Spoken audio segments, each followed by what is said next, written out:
नया IBN 7 हौसला है।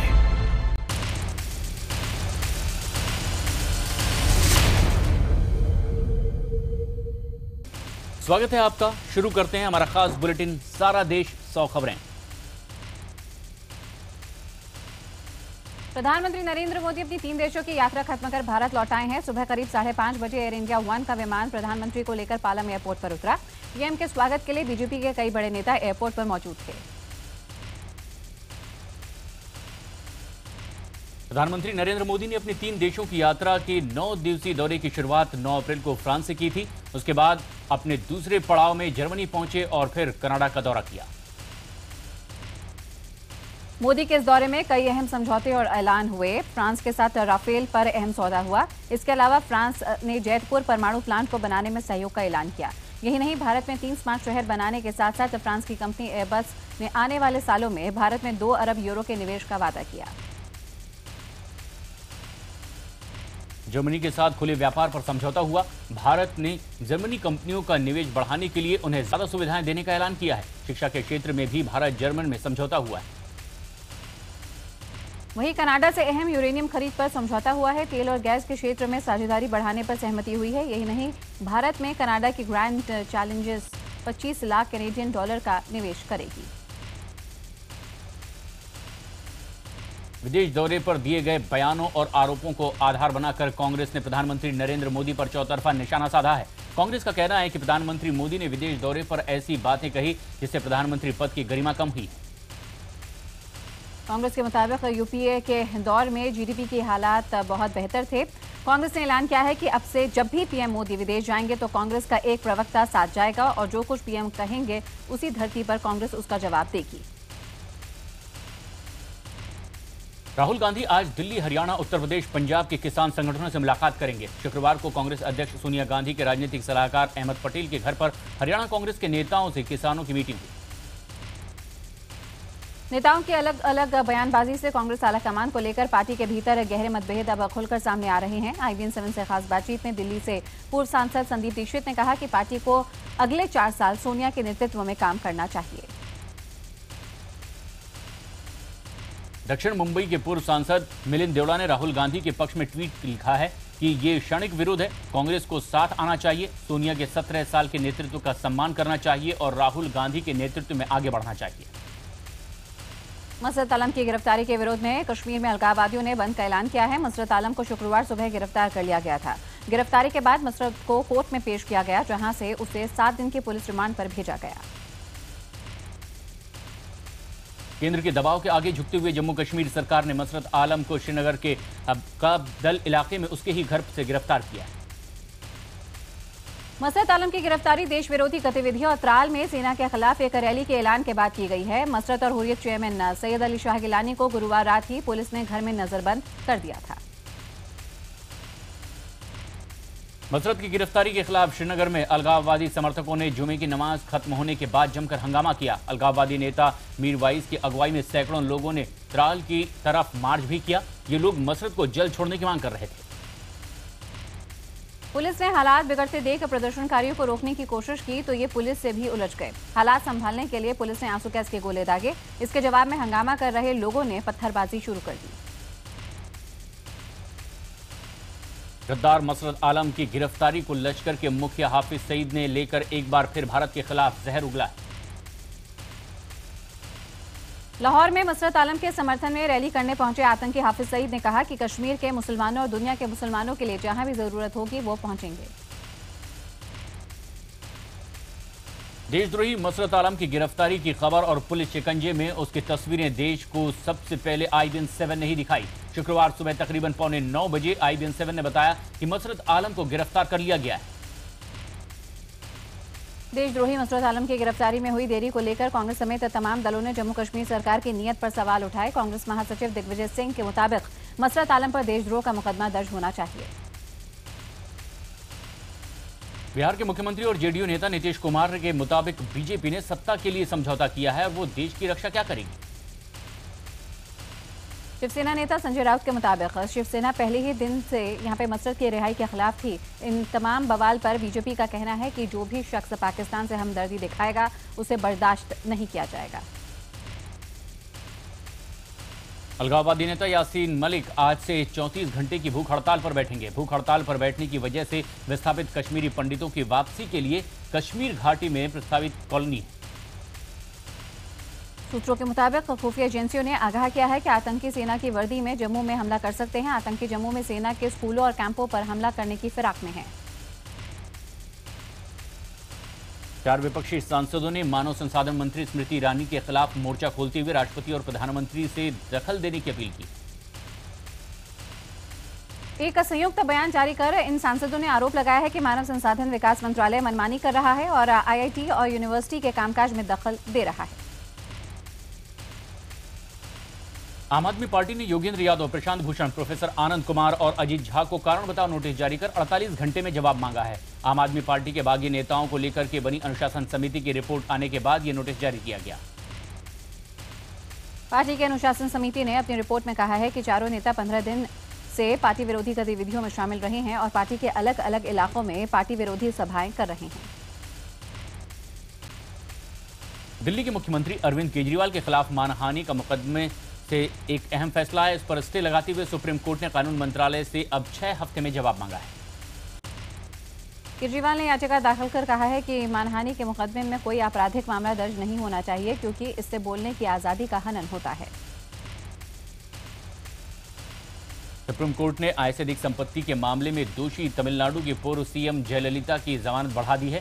साथ ही हाईकोर्ट ने कहा है कि वो 12 मई तक अपना फैसला सुनाए। इससे पहले हाईकोर्ट के रजिस्ट्रार ने चीफ जस्टिस को चिट्ठी लिखकर कहा था कि हाईकोर्ट को फैसला सुनाने के लिए 30 अप्रैल तक का समय दिया जाए। आय से अधिक संपत्ति के मामले में जयललिता को 4 साल कैद की सजा सुनाई गई है। आज कोलकाता नगर निगम के पहले चरण में 144 वार्डों के लिए वोट डाले जा रहे हैं और इस चुनाव में 37 लाख से ज्यादा मतदाता अपने मताधिकार का प्रयोग करेंगे। चुनाव परिणाम एक साथ 28 अप्रैल को घोषित किए जाएंगे। 2002 का हिट एंड रन मामला अपने आखिरी पड़ाव पर पहुंच गया है। सलमान खान के वकील आज कोर्ट में अपनी आखिरी जरह खत्म करने वाले हैं। सलमान के वकील का दावा है कि वो ऐसा वीडियो पेश करेंगे जिससे सलमान की बेगुनाही साबित होगी। सलमान खान के वकील ने कोर्ट में दावा किया है कि साल 2002 के हिट एंड रन केस में जिस पीड़ित की मौत हुई है उसकी असली वजह कार को उठाने वाली क्रेन थी, न कि सलमान की गाड़ी।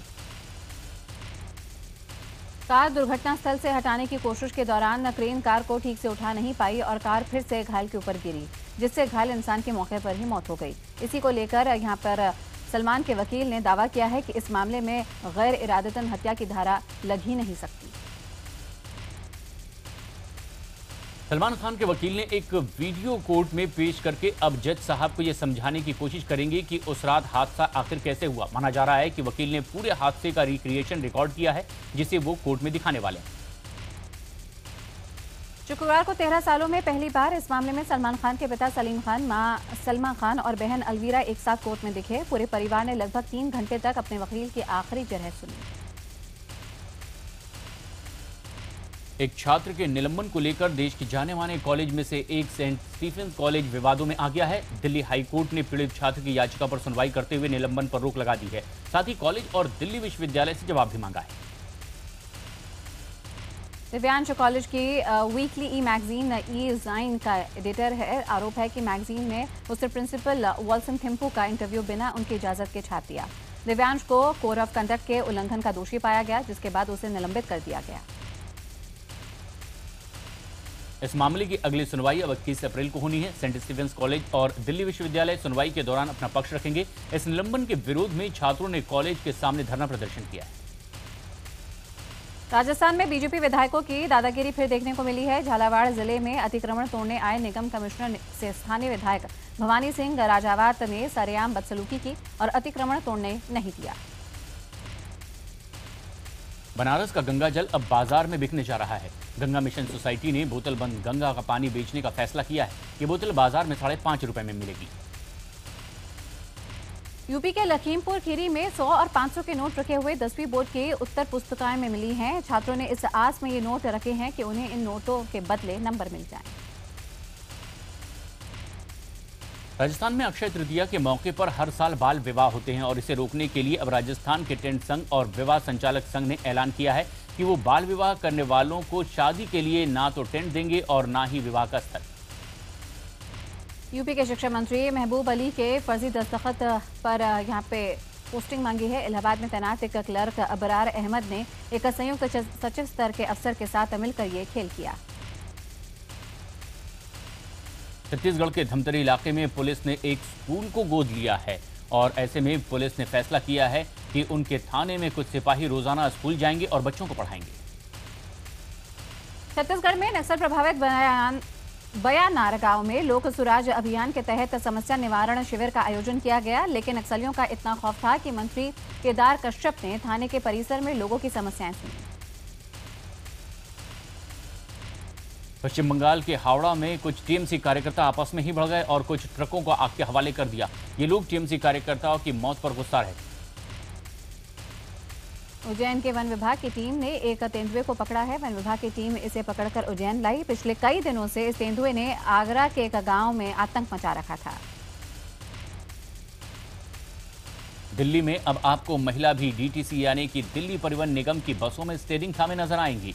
राज्य सरकार ने डीटीसी की बसों में पहली बार महिला ड्राइवर की नियुक्ति की है। तेलंगाना की सरीथा दिल्ली और यहां की सड़कों से बखूबी परिचित हैं। 4 साल तक दिल्ली में रेडियो कैब से लेकर BMW तक चलाया है सरीथा ने।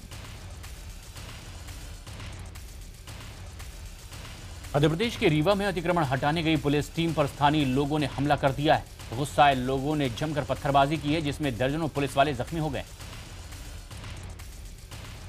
मध्य प्रदेश के मंत्री नरोत्तम मिश्रा कानून की धज्जियां उड़ाते हुए नजर आए। एक दौरे पर निकले मंत्री जी के काफिले में बिना नंबर की लाल बत्ती लगी गाड़ी भी मिली। जब इस बारे में मंत्री जी से पूछा गया तो उन्होंने दबंगई के साथ कहा कि कोई दिक्कत नहीं। Rohtak institute of engineering and management college ने 13 कश्मीरी छात्रों को निकाल दिया है क्योंकि एचआरडी की ओर से फंड जारी नहीं किया गया। शुक्रवार को इन सभी छात्रों ने जिला उपायुक्त से मुलाकात की। मुंबई के एक जोड़े ने पानी के अंदर अनोखे तरीके से शादी रची और गिनीज बुक में अपना नाम दर्ज करवा लिया। पूजा राउत और शैलेश कोचरेकर ने 10 मीटर पानी के भीतर जाकर एक दूसरे के साथ जीने मरने की कस्में खाई। 14 फरवरी को थाईलैंड में आयोजित अंडर वाटर वेडिंग सेरेमनी में 22 देशों के 34 जोड़ों ने शादी रचाई। इस पूरी सेरेमनी का खर्च लगभग 85,000 रुपए है। वित्त वर्ष 2015 की चौथी तिमाही में रिलायंस इंडस्ट्री ने उम्मीद से बेहतर नतीजे पेश किए हैं। कंपनी का ग्रॉस रिफाइनिंग मार्जिन 2 साल के उच्च स्तर पर पहुंच गया है। कंपनी का मुनाफा 30% बढ़कर 6,243 करोड़ रुपए हो गया है। रिलायंस इंडस्ट्रीज के चेयरमैन मुकेश अंबानी ने कंपनी के नतीजे पर कहा है कि वित्त वर्ष 2014-2015 रिलायंस के लिए बेहद आम रहा है। इस दौरान कच्चे तेल की कीमतों में तेजी से गिरावट आई, लेकिन कंपनी की रिफाइनरी आमदनी रिकॉर्ड ऊंचाई पर पहुंच गई। रतन टाटा ने कहा है कि उद्योग जगत को मोदी सरकार से इतनी जल्दी उम्मीद नहीं छोड़नी चाहिए और प्रधानमंत्री नरेंद्र मोदी को अपने वादे पूरे करने के लिए पूरा समर्थन और पर्याप्त समय दिया जाना चाहिए।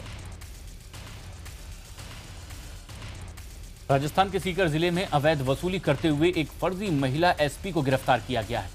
इस महिला ने एक पेट्रोल पंप से अपना रौब दिखाकर के लाख रुपए की ठगी की थी। नोएडा में बढ़ते अपराधों को रोकने के लिए पुलिस ने ऑपरेशन अलर्ट शुरू किया है। अब रोजाना रात 11 बजे से लेकर 1 बजे तक गाड़ियों की चेकिंग होगी। खुद जिले के एसपी इस अभियान की अगुवाई करेंगे। मेरठ से अगवा एक छात्र को पुलिस ने बागपत से सुरक्षित छुड़वा लिया है। बताया जा रहा है कि शुक्रवार को जब ये छात्र स्कूटर से लौट रहा था, स्कूल से लौटते वक्त तभी कार में सवार बदमाशों ने उसे अगवा कर लिया। 12 घंटे की कड़ी मशक्कत के बाद पुलिस ने छात्रों को बागपत से छुड़ा लिया, लेकिन अपहरणकर्ता पुलिस की गिरफ्त में आने से बच गए। किडनैपर कौन थे, अब पुलिस इसकी जांच में जुटी है। मुजफ्फरनगर में पेशी के बाद जेल जाते हुए एक कैदी पर जानलेवा हमला किया गया है। हमलावर 4 थे, उन्हें पर अंधाधुंध गोलियां चलाई गई, जिसमें से एक गोली कैदी को लग गई। अब अस्पताल में उसका इलाज चल रहा है। मुजफ्फरनगर में एक परिवार से 25 लाख रुपए की रंगदारी मांगी गई। रंगदारी ना देने पर बदमाशों ने उनके लड़के को जान से मारने की धमकी दी। इस घटना के बाद परिवार वालों ने पुलिस से कार्रवाई करने की गुहार लगाई। बिजनौर में एक लड़की ने अपने ही बाप पर बलात्कार का आरोप लगाया है। लड़की का कहना है कि उसका पिता कई दिनों से उसे अपनी हवस का शिकार बना रहा था। आरोपी पिता को पुलिस ने गिरफ्तार कर लिया है। मुंबई के बोरीवली में एक मोबाइल शॉप से चोरी की सीसीटीवी फुटेज जारी की गई है। इस फुटेज में एक महिला मोबाइल चुराते हुए दिखाई दे सकती है। इस महिला का नाम मलिका भाटिया है। लेकिन महिला की बेटी ने इस मोबाइल को इंटरनेट पर बेच दिया और इसकी वजह से ये वारदात पकड़ी गई। पुलिस ने सीसीटीवी के आधार पर महिला और उसकी बेटी को गिरफ्तार कर लिया। जयपुर में नाहरगढ़ की पहाड़ियों से एक शख्स ने अपने प्रेमिका को फेंक दिया। इस वारदात में युवती बुरी तरह से जख्मी हो गई है। पहाड़ी से फेंकने से उसने युवती पर पत्थर से हमला भी किया। आरोपी शख्स को पुलिस ने गिरफ्तार कर लिया है। दरअसल बताया जा रहा है कि इससे पहले ही उसके प्रेम संबंध थे और लड़की गर्भवती हो गई थी, लेकिन आखिरकार शादी न करने के कारण उसने उसे जान से मारने की योजना बनाई।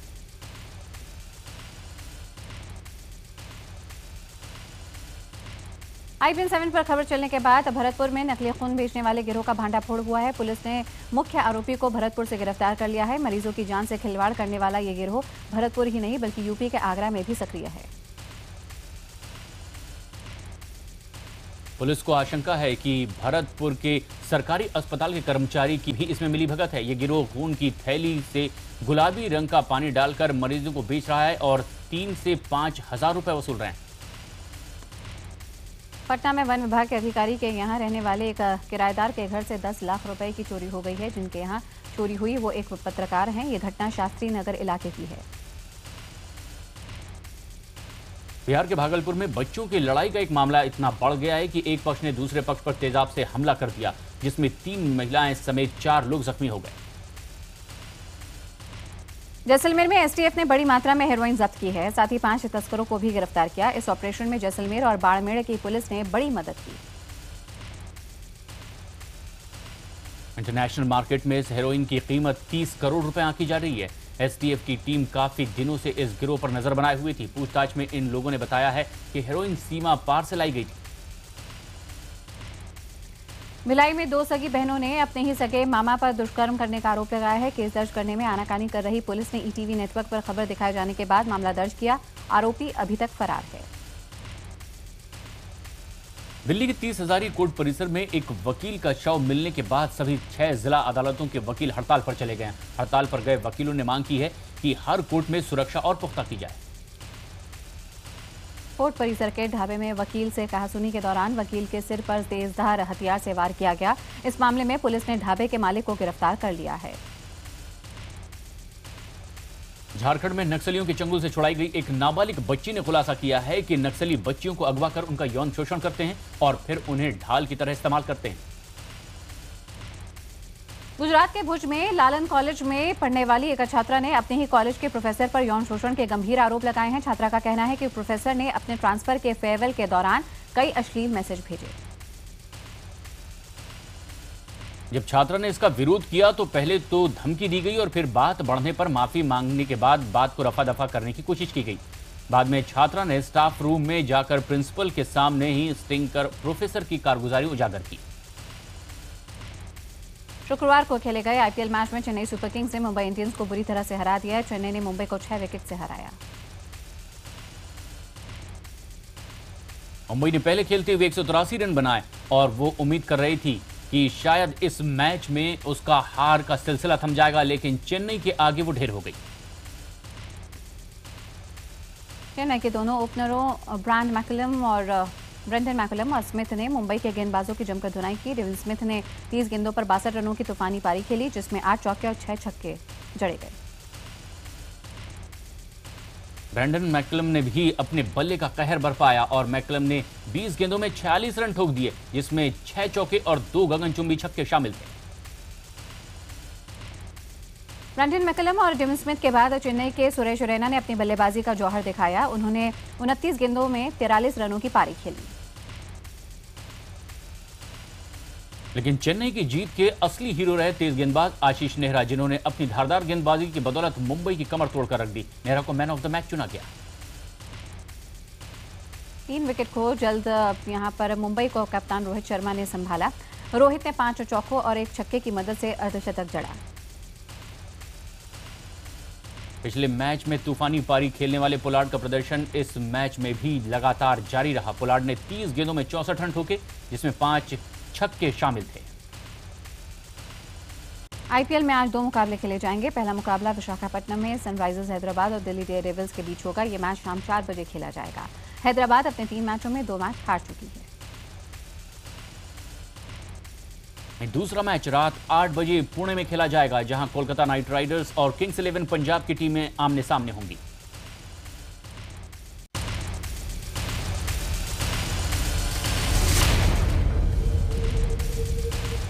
और अब खबरें मनोरंजन जगत से जुड़ी। फिल्म प्रेम रतन धन पायो में बिल्कुल हम दिल दे चुके सनम की तरह एक सीन को फिल्माया गया है। इस सीन में सलमान सोनम की चोटी पकड़कर चल रहे हैं। यश चोपड़ा की आखिरी फिल्म जब तक है जहां के बाद कटरीना और अनुष्का एक बार फिर बड़े पर्दे पर साथ नजर आएंगी। खबर है कि इस फिल्म को करण जौहर प्रोड्यूस करेंगे। ड्रामा क्वीन राखी सावंत ने कहा है कि वो अपने नए आइटम सॉन्ग से सनी लियोनी की छुट्टी कर देंगी। राखी एक वीडियो एल्बम के साथ कमबैक कर रही हैं। किक के बाद सलमान खान अब निदेशक निखिल आडवाणी की फिल्म में गाना गाते नजर आएंगे। ये फिल्म हीरो की रीमेक है। आदित्य पंचोली के बेटे सूरज पंचोली और सुनील शेट्टी की बेटी आतिया शेट्टी इस फिल्म से अपना डेब्यू करेंगी। ऋचा चड्ढा इस साल होने वाले कांस फिल्म फेस्टिवल में अपनी फिल्म मसान के लिए वहां जाएंगी। इससे पहले भी ऋचा गैंग्स ऑफ वासेपुर की स्क्रीनिंग के लिए कांस फिल्म फेस्टिवल जा चुकी है। प्रियंका चोपड़ा ने संजय लीला भंसाली की फिल्म बाजीराव मस्तानी पर काम करना शुरू कर दिया है। ए.आर. रहमान अपनी फिल्म के लिए पाकिस्तानी सिंगर उजैर जायसवाल को बतौर एक्टर साइन करने जा रहे हैं। उनके इस म्यूजिकल फिल्म का हीरो एक संगीतकार है। गुत्थी के नाम से मशहूर stand up comedian Sunil Grover film Gabbar is back में नजर आएंगे। सुनील को उम्मीद है कि इस फिल्म से बॉलीवुड के दरवाजे उनके लिए खुल जाएंगे। रुकेंगे एक ब्रेक के लिए, लेकिन आप देखते रहिए IBN 7।